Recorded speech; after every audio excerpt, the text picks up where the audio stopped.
வந்தாலும் மாற்றம் வராது. மாற்றம் ஒண்ணு அவங்களுக்குள்ள இருந்தே வரணும். யாரு வந்தாலும் மாற்றம் வராதுன்னா மாற்றம் வரும். சொல்லு. மாற்றம் வரும். மத்தபடி எந்த இதுலயும் மாற்றம் வராது. யாரு வந்தாலுமே பேச்சுடலாம். அது பண்ணுவேன் இது பண்ணுவேன். எவன் வந்தாலும் பண்ண முடியாது. நீயே நாளைக்கு தமிழ்நாடு சொல்ல முடியாது. எம்ஜிஆரே கேரளாக்காரர் தான். நீயே ஒரு கேரளா, நீ வந்து முதலமைச்சர் என்ன பண்ணுவ? என்ன பண்ணுவ சொல்லு. இருக்கிற கம்பெனிலாம் கொண்டு போய் லீடர் வந்து இருக்கிற எல்லா பிரச்சனையும் அவங்களால சால்வ் பண்ண முடியாது. அவர் பிரான்ச்சஸ் வச்சிருப்பாரு. அந்த பிரான்ச்சஸ் எல்லாமே நேரம் இருக்காது. எல்லாமே அவங்க பிரான்ச் வச்சு தப்பா தான் போயிட்டு இருப்பாங்க. லீடர் வந்து இப்ப ஸ்டாலின், விஜய் அவங்க இவங்க யாரையுமே நம்ம குறை சொல்ல முடியாது. கீழே இருக்க தொண்டர்கள் வரைக்கும் எல்லாமே இண்டிவிஜுவலா தான் எல்லாமே சரியாயிருக்கு. அண்ணா சொன்ன மாதிரி நம்ம கஷ்டப்பட்டா நீ கஷ்டப்பட்டாதான் நீ சோர்த்தீங்களா.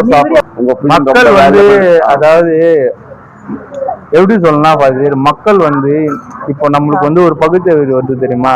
அந்த மாதிரி பகுத்தறிவு வந்து எல்லாருமே வெளியே போய் சம்பாதிச்சு சாப்பிடணும் அப்படின்னு சாப்பிட்டாதான் சாப்பிட முடியும். நம்மளுக்கு கவர்மெண்ட் தரும், இவங்க தரும், அவன் வந்தா செஞ்சிடான், இவன் வந்தா செஞ்சிடானா எதுவுமே செய்ய முடியாது. எதுவுமே நடக்காது. ரியாலிட்டியா நீ பாத்தியானா யாரு வந்தாலுமே நடக்காது. அது கடவுளே இறங்கி வந்து சரி பண்ணனாலும் சரி பண்ண முடியாது. அவ்வளவு பிரச்சனைகள் இருக்கு தமிழ்நாட்டுல. ஒரு ஊர்ல எத்தனை தெரு இருக்கு தெரியுமா?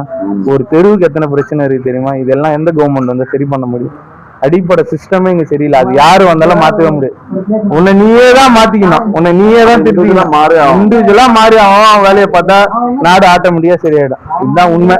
அதான் உண்மை இல்ல. Okay guys.